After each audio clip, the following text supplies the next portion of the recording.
Jemaat dikasih Tuhan, mari kita berdoa.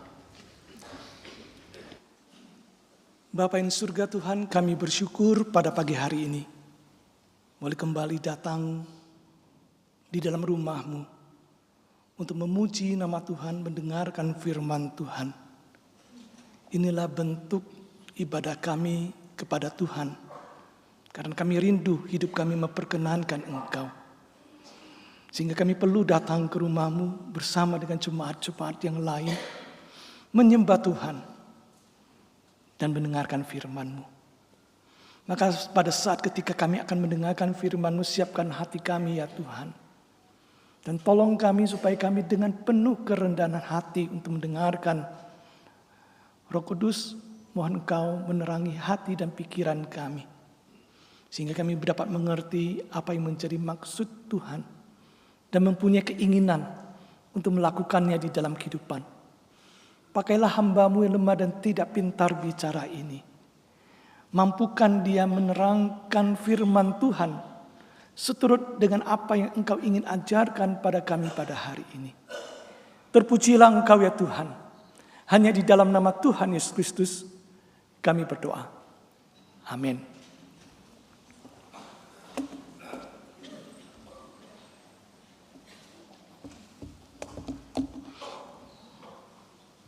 Mari jemaat yang kasih Tuhan, saya mengajak kita membuka Alkitab dari Galatia pasal yang kelima ayat 16 dan 17.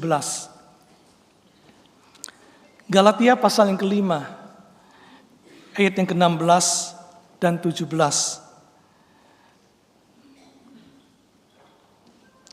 Demikianlah firman Tuhan akan saya bacakan. Maksudku ialah hiduplah oleh roh, maka kamu tidak akan menuruti keinginan daging.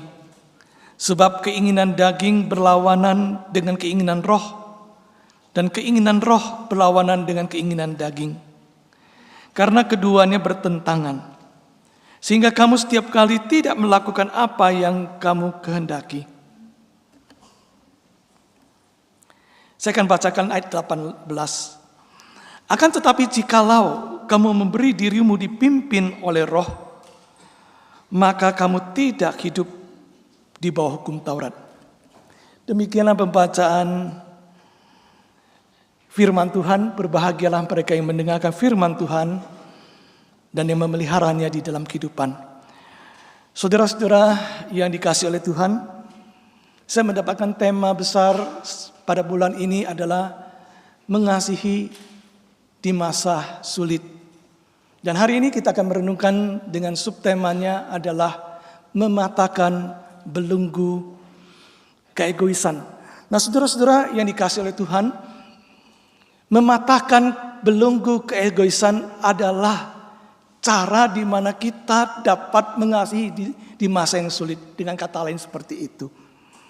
Saudara-saudara, saya yakin sekali setiap dari diri kita pasti mempunyai keegoisan, saudara. Entah itu besar ataupun kecil, saudara. Saya terakhir ini setelah berumur 60 tahun, saya suka sekali kalau antri pesawat, ya, saya akan maju yang paling depan, saudara. Ketika banyak orang sudah ngantri, saya jalan tenang-tenang, ya, saya datang ke bagian counter penerimaan tiket di sana. Saya berdiri di sana. Pertama kali ketika saya coba maju seperti itu, yang akan mencek tiket tersebut lihat saya mau menolak nih, saya tunjukkan ini saya usianya sudah 60 tahun, boleh enggak gitu ya. Saudara, ketika saya masuk ke sana saya senang sekali karena apa?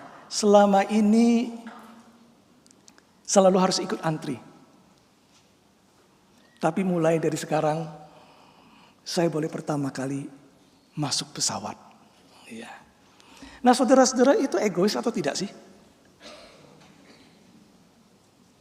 Menurut saudara, tindakan ini egois atau tidak egois? Ini sederhana, saudara. Ya, saudara. Bisa iya, bisa tidak kan, saudara-saudara? Dari satu sisi saya mengatakan saya memanfaatkan kok fasilitas karena saya sudah di atas 60 tahun, pendeta emeritus Samsuri seumuran dengan saya. Ya. Teman-teman saya pada emeritus, ya, saya masih terpaksa. Terus, nah saudara-saudara yang sekalian, tapi saya bangga sekali, saudara, ketika boleh berdiri, ya, yang paling depan untuk masuk ke dalam. Sebenarnya, saya egois atau tidak? Oh saudara, ini perkara yang kecil, ini bukan perkara soal berbuat dosa kan saudara. Tapi mungkin itu adalah ungkapkan keegoisan di dalam diri saya gitu ya. Karena apa? Karena di balik itu semua, si akunya tidak ingin di belakang.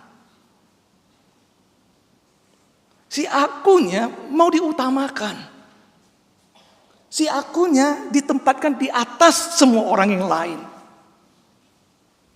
Kalau itu yang menjadi alasan bagi saya akan maju ke depan pertama. Saya berpikir sebenarnya itu lahir dari keegoisan, saudara.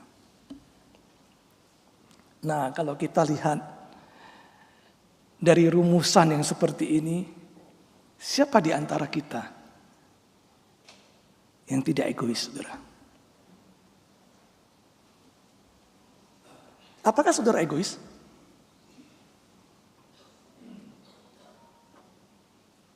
Saudara-saudara yang dikasihi oleh Tuhan, ini hanya satu contoh yang kecil saja, saudara. Tapi bukankah sebenarnya keegoisan itu ada di semua tempat, saudara? Dia ada di mana-mana, saudara. Karena apa? Ketika manusia itu egois, dimanapun berada, ungkapan keegoisannya akan keluar, saudara. Terutama di masa-masa yang sulit, bukan saudara? Ketika kita sedang tertekan dengan berbagai persoalan yang ada, ketika kita merasa tidak berdaya pada saat itu, bukankah ada sebuah ujian untuk memperlihatkan apakah saya itu betul enggak seorang yang sangat egois atau tidak, saudara? Mari kita lihat contoh yang sederhana saja, saudara. Ada satu keluarga makan. Di sana ada 2 paha ayam. Anaknya 3. Saudara, lalu kemudian anak yang pertama cepat-cepat ambil. Lalu anak yang kedua juga gak mau kalah, cepat ambil. Yang ketiga menangis. Saudara, ini hal yang wajar, saudara. Tapi bukankah sebenarnya di meja makan keegoisan itu sedang terjadi, saudara? Karena apa, saudara? Selalu kalau makan, yang pertama dapat paha ayam. Yang kedua dapat paha ayam. Yang ketiga menangis. Tapi kita tidak merasakan apa-apa, saudara. Nah, saudara, apa yang kita uraikan itu hanya memaparkan satu fakta, manusia itu memang tidak lepas dari keegoisan, saudara. Engkau dan saya itu egois, saudara. Maka, saudara, di dalam hidup kita, kalau kita mengakui dengan jujur, di satu sisi mungkin kita bisa mengendalikan keegoisan kita. Tapi di sisi lain kita gak dapat, saudara. Mungkin ada orang di dalam gereja, dia sangat tidak egois. Dia bisa berbagi, dia bisa melayani, dia bisa memperhatikan. Tetapi di rumah bagaimana, saudara? Kenapa, saudara? Saya percaya itu karena setiap kita itu egois, saudara. Maka kita tidak mungkin mengasihi dengan sempurna di dalam kehidupan ini, saudara-saudara. Tema kita pada hari ini adalah mematahkan belenggu keegoisan. Bagaimana caranya? Kalau begitu, kita tahu bahwa egois itu gak benar, saya yakin itu. Egois itu ketika kita meletakkan diri kita di atas yang lain semua, itu melukai. Itu tidak berkenan pada Tuhan. Saudara-saudara ini kasih Tuhan, satu pertanyaannya, bagaimanakah engkau dan saya itu bisa mematahkan belenggu keegoisan itu? Saudara, atau dengan kata lain, bagaimana saya mengendalikan keakuannya itu? Akunya, karena setiap kita kan ada egonya. Seimbang dengan yang lain. Bukankah Tuhan Yesus atau di dalam Alkitab mengajarkan kita, kasihilah sesamamu seperti dirimu sendiri, saudara. Apa maksudnya, saudara? Apakah kita adalah orang yang harus membenci diri kita? Enggak, di sana diminta mengasihi diri loh, saudara. Ayat ini sedang berbicara kamu harus tahu bagaimana mengasihi dirimu. Seperti dirimu, kan seperti dirimu artinya apa? Asumsinya kita adalah orang yang tahu mengasihi diri. Tapi karena kelewatan menjadi egois, bukan? Tapi ayat ini mengajarkan pada kita seimbang gitu ya. Kasihilah sesamamu seperti kamu mengasihi dirimu. Dengan kasih kepada diri yang sama, mengasihi yang lain. Saudara-saudara yang dikasihi Tuhan, kita diminta seperti itu, saudara. Kita tidak diminta untuk membenci diri kita karena kita mungkin tidak sempurna. Tetapi kita diminta sama mengasihi diri dan sama mengasihi orang lain. Nah, ini adalah soal bagaimana saya mengendalikan si akunya. Sehingga tidak ditempatkan di atas yang lain, saudara. Seimbang. Bagaimana ini saya bisa lakukan? Apa yang harus saya lakukan? Apakah dimulai daripada latihan untuk mengendalikan diri? Saya mulai hari ini, ya, kalau lihat ada pengemis di jalan, setidaknya saya sudah siapkan 5.000. Ya, ada 5 pengemis yang saya berikan supaya saya belajar untuk tidak jadi egois. Menurut saudara, apakah ini cara yang efektif? Bisa? Oh, saya mulai dari pulang dari gereja ini, saya mulai akan memberikan perhatian dan waktu saya untuk keluarga saya. Apakah ini akan menghapus atau mematahkan belenggu keegoisan? Mengapa seseorang itu egois, saudara? Mengapa kita semua egois, saudara? Dari manakah sumbernya, saudara? Kalau kita lihat dari firman Tuhan, karena dosa. Karena dosalah. Karena setiap orang sudah kehilangan kemuliaan Allah, sudah berbuat dosa di hadapan Tuhan.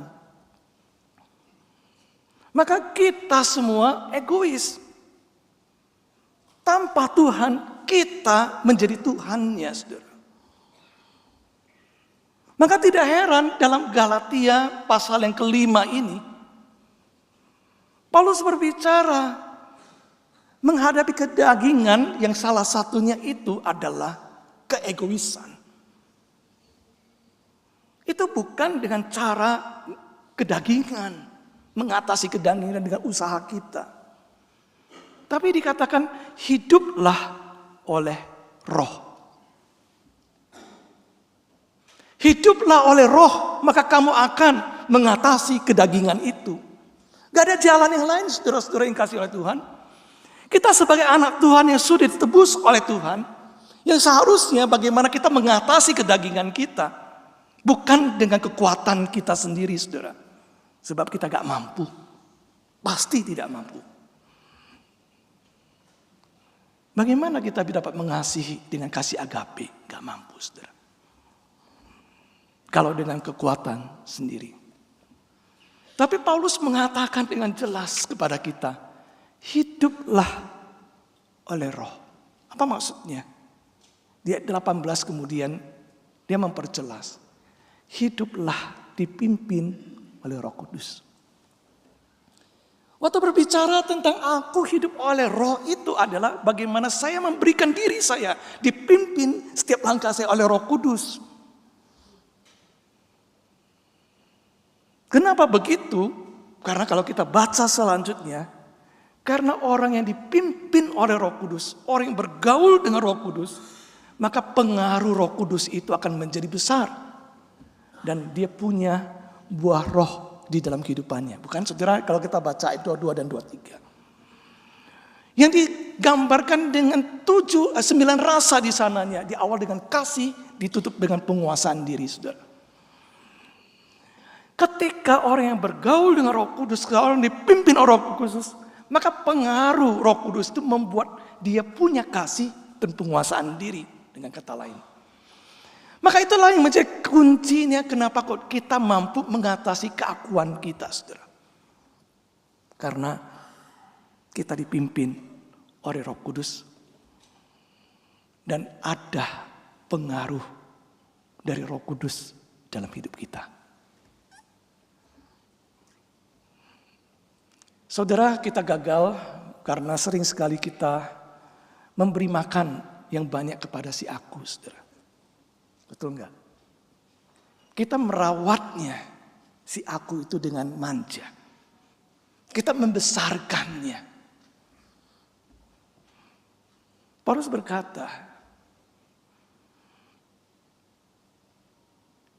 kamu gak akan atasi itu. Oleh sebab itu, jangan kasih makan si aku itu, tapi kasihlah makan hubungan kita dengan Tuhan.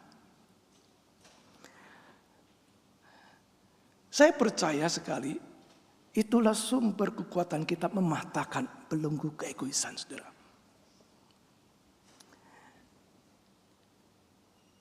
Bagaimana proses itu bisa terjadi? Saudara, ada 2 tokoh dalam Alkitab, satu perjanjian lama, satu perjanjian baru. Mungkin saya akan bawa untuk menggambarkan itu, ya saudara.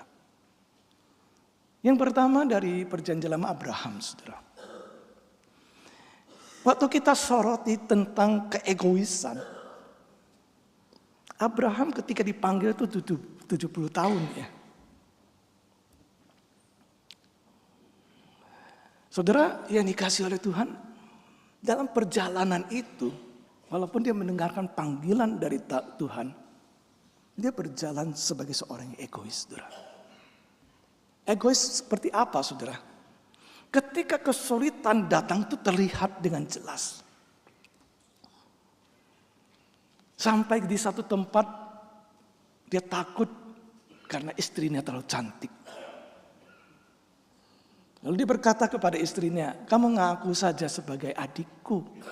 Toh kita tidak bohong, memang kamu ada adik sepupuku. Mengapa dia lakukan itu? Ketakutan kan? Tidak berdaya. Tapi sebenarnya itu cermin dari keegoisan, saudara. Membiarkan istrinya ada dalam ancaman, sedangkan dia bebas dari ancaman dan bisa menikmati kebebasan itu. Mendapatkan keuntungan dari ancaman yang dialami oleh istrinya. Akibatnya istrinya mau diambil orang lain, saudara. Dan ternyata itu tidak terjadi satu kali. Itu berulang 2 kali, saudara.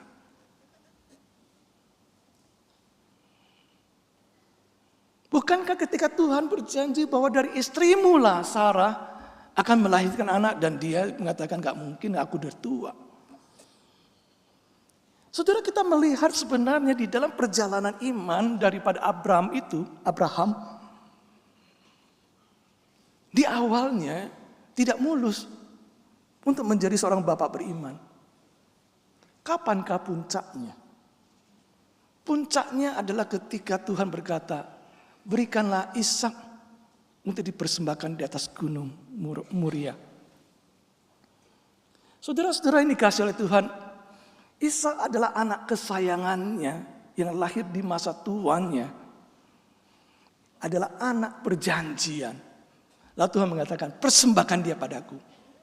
Saudara, tidak gampang untuk melepaskan orang yang begitu dicintainya, dikasihinya, apalagi hadir di masa tuanya untuk dibunuh, saudara. Tapi apa kata Abraham kepada hambanya? Kamu tunggu kami di sini, sebab kami akan naik mempersembahkan korban pada Tuhan, dan kami akan turun kembali, saudara. Itu ucapan dari Abraham. Tapi dia taat dan dia bisa melepaskan yang paling dia cintai itu dipersembahkan pada Tuhan. Catatan kisah sepak terjang dari Abraham berhenti di sana, saudara. Apa maksudnya, saudara? Yang saya lihat adalah sebuah proses. Abraham untuk bisa melepaskan belenggu keegoisannya, untuk memberikan yang dia cintai kepada Tuhan, setelah puluhan tahun diproses di dalamnya. Yang akhirnya mengalami kasih karunia dari Tuhan. Dalam perjalanan itu membuat dia betul-betul mempercayai bahwa janji Tuhan itu benar dan dapat dipercaya. Maka dia mampu melepaskannya. Tokoh yang kedua, saudara-saudara yang dikasihi Tuhan, Yusuf, suami dari Maria, saudara. Saudara-saudara, kalau kita lihat Yusuf, seorang yang tidak banyak catatannya dalam Alkitab. Saya tidak tahu bagaimana dia punya iman yang begitu luar biasa, saudara. Tapi ketika di masa sulit, karena tunangannya hamil, dia gak bisa menerimanya, saudara. Lalu apa yang dia lakukan, saudara? Alkitab mencatat dia adalah seorang yang benar. Maka dia pun memikirkan cara yang terbaik untuk menceraikan istrinya. Nah, saudara-saudara, dalam satu malam, saudara, selesai masalahnya, saudara. Karena pada saat dia memberi ruang kepada Tuhan, di saat yang seperti itulah dia mendengarkan suara Tuhan lewat mimpi, bukan, saudara?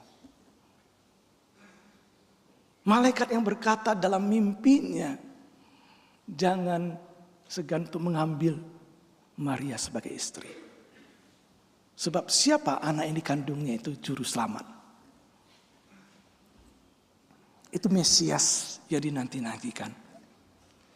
Saudara-saudara yang dikasihi oleh Tuhan, dua ilustrasi ini saya bawakan adalah memperlihatkan ada yang diproses dalam jangka yang panjang.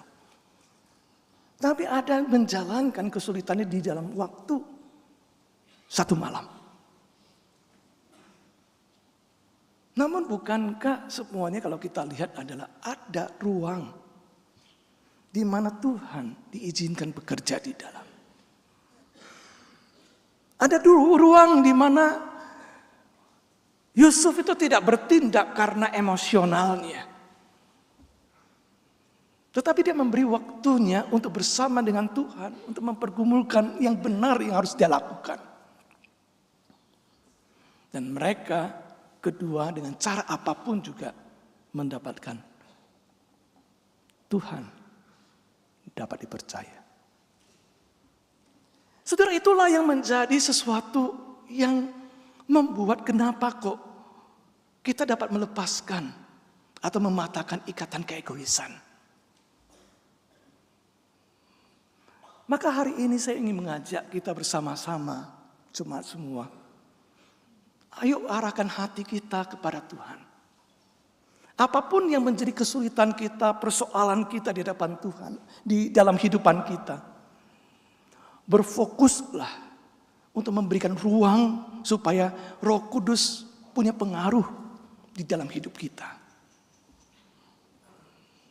Dan saya ingin katakan pada saudara-saudara bahwa Tuhan itu betul-betul dapat dipercaya.